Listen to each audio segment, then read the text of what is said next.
ভাবুন তো, আপনি যাকে একসময় সবচেয়ে বেশি ভালোবাসতেন, বিয়ের মাত্র ৩ বছর পর সেই মানুষটির সঙ্গেই একই বাড়িতে থেকেও আপনি সম্পূর্ণ অপরিচিত হয়ে গেছেন। একসময় যাদের চোখে চোখ পড়লেই মুখে হাসি ফুটে উঠত, আজ তারা একই টেবিলে বসেও একে অপরের সঙ্গে কথা বলতে চায় না। কিন্তু এমনটা কিভাবে হলো? চলুন শুরু করা যাক কুইন অফ টিয়ার্সের প্রথম পর্বের গল্প। গল্পের শুরুতেই আমরা দেখতে পাই একটি ডকুমেন্টারি অনুষ্ঠানে একটি বিখ্যাত দম্পতির সাক্ষাৎকার নেওয়া হচ্ছে।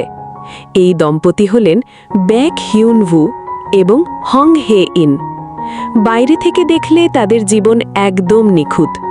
হিউনভু একটি বড় কোম্পানির আইন বিভাগের গুরুত্বপূর্ণ কর্মকর্তা, আর হেইন কোরিয়ার অন্যতম ধনী ব্যবসায়ী পরিবারের মেয়ে এবং একটি বিশাল ডিপার্টমেন্ট স্টোরের সিইও। তাদের টাকা আছে, খ্যাতি আছে, সুন্দর বাড়ি আছে, সব কিছুই আছে, কিন্তু তাদের সম্পর্কের মধ্যে নেই শান্তি। সাক্ষাৎকারে দুজনেই তাদের ভালোবাসার গল্প বলার চেষ্টা করে। তারা জানায় একসময় তারা একে অপরকে খুব ভালোবাসত, কিন্তু তাদের কথা বলার ধরন দেখেই বোঝা যায় এখন আর তাদের মধ্যে আগের মতো কোনো ঘনিষ্ঠতা নেই। একই জায়গায় বসে থাকলেও মনে হয় দুজনের মধ্যে অনেক দূরত্ব। আর এই দূরত্ব শুধু কয়েক দিনের নয়, ৩ বছরের বিয়ের পর তাদের সম্পর্ক এমন জায়গায় এসে দাঁড়িয়েছে যেখানে তারা একে অপরের সঙ্গে স্বাভাবিকভাবে কথাও বলতে পারে না। এরপর আমরা দেখতে পাই হিউন ভুয়ের জীবন। বাইরে থেকে তাকে অনেক সফল মনে হলেও ভেতরে ভেতরে সে খুব ক্লান্ত। সে হেইনের পরিবারের কোম্পানিতে কাজ করে, কিন্তু সে শুধু একজন কর্মচারী নয়, সে হেইনের স্বামীও। আর এই কারণেই তার জীবনের সব কিছু অনেক বেশি জটিল। অফিসে তাকে নিজের দায়িত্ব সামলাতে হয়, আবার বাড়িতে তাকে হেইনের পরিবারের সদস্যদের সঙ্গে মানিয়ে চলতে হয়। হেইনের পরিবার অনেক ধনী এবং ক্ষমতাবান। তাদের কাছে সব কিছুই যেন ব্যবসা, টাকা এবং পরিবারের সম্মান। হিউনহু সেখানে সব সময় নিজেকে বাইরের একজন মানুষ বলে মনে করে।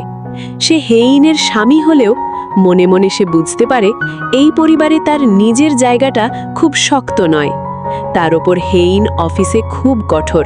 সে নিজের কাজের ক্ষেত্রে কোনো ভুল সহ্য করতে চায় না। আর হিউনভু অনেক সময় মনে করে হেইন তাকে স্বামী হিসেবে নয়, বরং নিজের কোম্পানির একজন কর্মচারীর মতো দেখছে।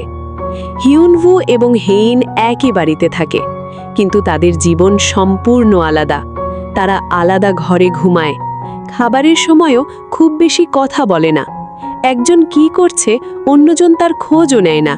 একসময় তারা একে অপরকে ভালোবাসত, কিন্তু এখন তাদের সম্পর্ক শুধু নামের মধ্যেই টিকে আছে।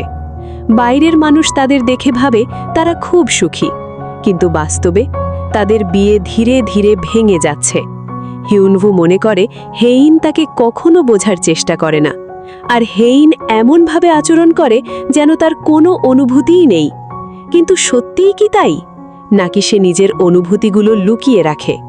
এই প্রশ্নের উত্তর আমরা ধীরে ধীরে জানতে পারব। একদিন হিউনভু নিজের পুরনো বন্ধু এবং পরিচিত একজন আইনজীবীর সঙ্গে কথা বলে। সে বুঝতে পারে এভাবে আর চলতে পারে না। সে আর এই বিয়েতে সুখী নয়। তাই সে একটি কঠিন সিদ্ধান্ত নেয়। সে হেইনকে ডিভোর্স দিতে চায়, অর্থাৎ এই সম্পর্ক শেষ করে নিজের জীবন নতুনভাবে শুরু করতে চায়। কিন্তু হেইনের মতো ধনী এবং ক্ষমতাবান পরিবারের মেয়েকে ডিভোর্স দেওয়া এত সহজ নয়। হিউনভু জানে এই সিদ্ধান্তের কর হেইনের পরিবার তার বিরুদ্ধে যেতে পারে। তার চাকরি, তার সম্মান, এমনকি তার ভবিষ্যতও সমস্যায় পড়তে পারে। তবুও সে সিদ্ধান্ত নেয়, এবার সে নিজের জন্য বাঁচবে। এরপর হিউনভু নিজের গ্রামের বাড়িতে যায়। তার পরিবার তাকে খুব ভালোবাসে। তারা মনে করে হিউনভু খুব ভাগ্যবান, কারণ সে একটি বড় শহরে কাজ করে এবং কোরিয়ার অন্যতম ধনী পরিবারের মেয়েকে বিয়ে করেছে। গ্রামের মানুষও তাকে অনেক সম্মান করে। সবার কাছে হিউনভুয়ের জীবন যেন স্বপ্নের মতো। কিন্তু তার পরিবারের কেউ জানে না সে আসলে কতটা কষ্টে আছে। সে কাউকে বলতে পারে না তার বিয়ে ভেঙে যাওয়ার পথে। সে নিজের পরিবারের সামনে স্বাভাবিক থাকার চেষ্টা করে, কিন্তু ভেতরে ভেতরে সে সিদ্ধান্ত নিয়ে ফেলেছে। সে হেইনের সঙ্গে আর থাকতে চায় না। এরপর গল্প আমাদের কয়েক বছর পেছনে নিয়ে যায়। সেই সময় হিউনবু কুইন্স গ্রুপের একটি ডিপার্টমেন্ট স্টোরে কাজ করত। সে ছিল সাধারণ পরিবারের একজন ছেলে।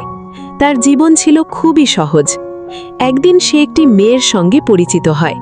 এই মেয়েটিই ছিল হেইন। তখন হেইন নিজের আসল পরিচয় গোপন করে সেখানে কাজ করছিল। হিউনবু জানত না এই সাধারণ দেখতে মেয়েটি আসলে কুইন্স গ্রুপের মালিক পরিবারের মেয়ে। ধীরে ধীরে দুজনের মধ্যে কথা বাড়তে থাকে। হিউনবু হেইনকে খুব সাধারণ একজন মানুষ বলেই ভেবেছিল। সে ভাবত দুজন মিলে একটি সাধারণ সুন্দর জীবন তৈরি করতে পারবে। একসময় হিউনবু নিজের মনের কথা হেইনকে বলে। সে জানায় সে তাকে সত্যিই পছন্দ করে। এমনকি সে বিশ্বাস করত ভালোবাসা থাকলে সে হেইনকে সুখে রাখতে পারবে। কিন্তু এরপর হেইন নিজের আসল পরিচয় প্রকাশ করে। হিউনবু জানতে পারে সে কোনো সাধারণ মেয়ে নয়। সে কোরিয়ার সবচেয়ে ধনী এবং ক্ষমতাবান পরিবারের একজন উত্তরাধিকারী। এই সত্য জানার পর হিউনবু ভয় পেয়ে যায়। সে বুঝতে পারে তাদের জীবন একদম আলাদা। তার পরিবার সাধারণ, আর হেইনের পরিবার বিশাল একটি ব্যবসায়িক সাম্রাজ্যের মালিক। হিউনবু মনে করে এই সম্পর্ক হয়তো তার জন্য নয়। তাই সে হেইনের কাছ থেকে দূরে সরে যাওয়ার চেষ্টা করে। কিন্তু হেইন সহজে হাল ছেড়ে দেওয়ার মানুষ নয়। হিউনবু তাকে এড়িয়ে চললেও সে তাকে খুঁজে বের করে। এমনকি সে নিজের গ্রামের বাড়িতেও চলে যায়। তার এই কাজ দেখে সবাই অবাক হয়ে যায়, কারণ এত বড় পরিবারের একজন মেয়ে নিজে একটি সাধারণ ছেলেকে খুঁজতে গ্রামে এসেছে। হেইন জানত তার আসল পরিচয় জানার পর হিউনবু ভয় পেয়ে গেছে। তাই সে তাকে বোঝাতে চায় তার কাছে হিউনবুয়ের গুরুত্ব অনেক। আর এভাবেই তাদের ভালোবাসার গল্প শুরু হয়। তারা একে অপরকে বিয়ে করে। সবাই মনে করে এবার তাদের জীবন সুখে ভরে যাবে। কিন্তু গল্পের সবচেয়ে বড় প্রশ্ন হল, যে দুজন মানুষ একসময় একে অপরকে এত ভালোবাসত, বিয়ের মাত্র 3 বছর পর তারা এত দূরে চলে গেল কিভাবে? গল্প আবার বর্তমান সময় ফিরে আসে। হিউনবু এখন ডিভোর্সের সিদ্ধান্ত নিয়েছে। সে কাগজপত্রও প্রস্তুত করে। সে মনে করে এবার সে হেইনের সঙ্গে কথা বলবে আর সবকিছু শেষ করে দেবে। কিন্তু হেইনের সামনে গিয়ে সে সহজে কিছু বলতে পারে না, কারণ হেইন সব সময় খুব শক্ত এবং কঠোরভাবে কথা বলে। হিউনবু ভাবতে থাকে হেইন এই সিদ্ধান্তের কথা শুনলে কিভাবে প্রতিক্রিয়া দেখাবে। তবুও সে মনে মনে ঠিক করে এবার আর পিছিয়ে আসবে না। এদিকে হেইনের জীবনে অন্য একটি বড় সমস্যা চলছে। সে মাঝে মাঝে অদ্ভুত শারীরিক সমস্যার মুখোমুখি হচ্ছে। কখনো তার শরীর খুব দুর্বল হয়ে যায়, কখনো সে অস্বাভাবিক কিছু অনুভব করে। কিন্তু সে এসব কথা কাউকে বলতে চায় না, কারণ সে সব সময় নিজেকে শক্ত দেখাতে অভ্যস্ত। সে নিজের কষ্ট কাউকে বুঝতে দেয় না। বাইরে থেকে তাকে কঠোর এবং ঠান্ডা মনে হলেও ভেতরে ভেতরে সে খুব একা। তার নিজের পরিবারও তাকে খুব ভালোভাবে বোঝে না। আর তার স্বামী হিউনবুয়ের সঙ্গে তার সম্পর্ক প্রায় শেষ হয়ে গেছে। তাই সে নিজের সমস্যাগুলো একাই সামলানোর চেষ্টা করে। একসময় হেইন হিউনবুয়ের সঙ্গে একটি গুরুত্বপূর্ণ কথা বলতে চায়। হিউনবু তখনও ভাবছে সে হেইনকে ডিভোর্স দিতে চাইবে। সে মনে মনে প্রস্তুত। কিন্তু হেইন এমন একটি কথা বলে যা হিউনবু কল্পনাও করেনি।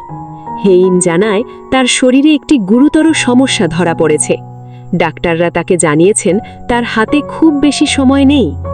এই খবর শুনে হিউনবু সম্পূর্ণ অবাক হয়ে যায়। যে মানুষটিকে সে কিছুক্ষণ আগেও ডিভোর্স দিতে চাইছিল, সেই মানুষটির জীবন এখন বড় বিপদের মধ্যে। আর এই একটি খবর মুহূর্তের মধ্যে তার সব পরিকল্পনা বদলে দেয়। কিন্তু হিউনহুয়ের মনে তখনও অনেক রাগ, অনেক কষ্ট আর অনেক দ্বিধা। সে কি হেইনের পাশে দাঁড়াবে, নাকি সে নিজের সিদ্ধান্তেই অটল থাকবে? আর হেইন কি জানে হিউনহু তাকে ডিভোর্স দিতে চেয়েছিল? এভাবেই শেষ হয় কুইন অফ টিয়ার্সের প্রথম পর্ব। একসময় ভালোবাসা দিয়ে শুরু হওয়া একটি সম্পর্ক এখন ভেঙে যাওয়ার পথে। হিউনহু মনে করেছিল সে হেইনকে ছেড়ে নিজের জীবন নতুনভাবে শুরু করবে। কিন্তু হেইনের বলা একটি খবর তার সব পরিকল্পনা বদলে দিয়েছে। এখন প্রশ্ন হলো, হিউনহু কি সত্যি হেইনের পাশে দাঁড়াবে, নাকি সে শুধু পরিস্থিতির কারণে ভালোবাসার অভিনয় করবে? আর হেইনের জীবনে যে বড় সমস্যা এসেছে সেটি কি তাদের ভেঙে যাওয়া সম্পর্ককে আবার কাছাকাছি নিয়ে আসবে? এই প্রশ্নগুলোর উত্তর জানতে হলে দেখতে হবে কুইন অফ টিয়ার্সের দ্বিতীয় পর্ব। ভিডিওটি ভালো লাগলে চ্যানেলটি সাবস্ক্রাইব করে পাশে থাকুন, কারণ পরের পর্বে হিউনভু এমন একটি সিদ্ধান্ত নিতে যাচ্ছে যা শুধু হেইনের জীবন নয়, তাদের দুজনের সম্পর্কের ভবিষ্যতও বদলে দিতে পারে।